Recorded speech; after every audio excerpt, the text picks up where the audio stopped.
আওয়ামী লীগ রাজনীতি থেকে একেবারে বিদায় হয়ে গেছে বা যাচ্ছে, বিষয়টি এমন নয় এবং দলটি দেশের আগামী সাধারণ নির্বাচনেই অংশ নিতে পারে বলে আভাস দিয়েছেন অন্তর্বর্তী সরকারের সাবেক পররাষ্ট্র উপদেষ্টা এম তৌহিদ হোসেন।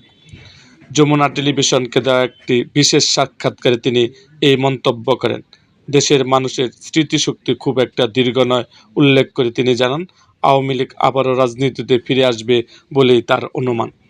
সাক্ষাৎকারে অন্তর্বর্তী সরকারে নিজের দায়িত্ব পালনকালীন বিভিন্ন অভিজ্ঞতার কথা তুলে ধরে সাবেক এই উপদেষ্টা।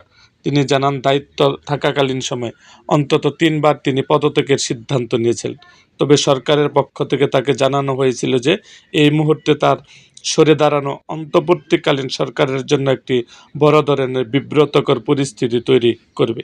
জুলাই গণঅভ্যুত্থানের পেছনে ডিপ টেস্ট বা অদৃশ্য কোনো শক্তির সক্রিয় ভূমিকা ছিল কিনা উপস্থাপকের এমন প্রশ্নের জবাবে তৌহিদ হোসেন বলেন, বিশ্বের প্রতিটি ঘটনার পেছনে কোনো না কোনোভাবে ডিপ টেস্ট জড়িত থাকে, তবে তারা কখনো স্রোতের বিপরীতে গিয়ে কাজ করে না, বরং স্রোতের অনুকূলে থেকে পরিস্থিতি নিজেদের নিয়ন্ত্রণে নেওয়ার বা ম্যানিপুলেট করার চেষ্টা করে।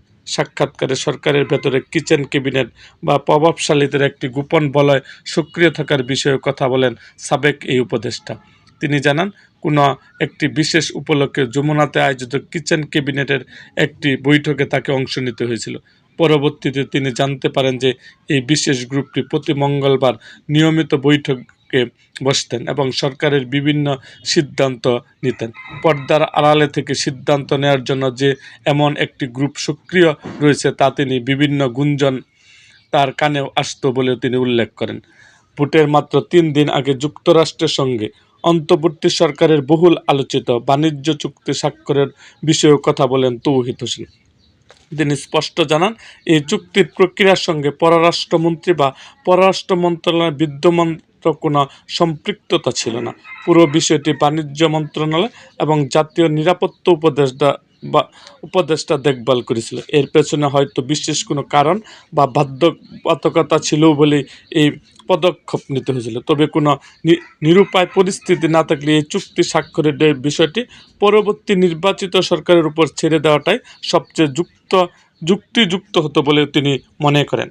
এরকম আরও ভিডিও পেতে এবং রাজনৈতিক অঙ্গনের নানা ঘটনা ও ইতিহাস জানতে আমাদের মুক্তাগাছার ইতিহাস মিডিয়া ইউটিউব চ্যানেলটিকে সাবস্ক্রাইব করুন এবং পাশে থাকা বেল আইকনটি বাজিয়ে দিন।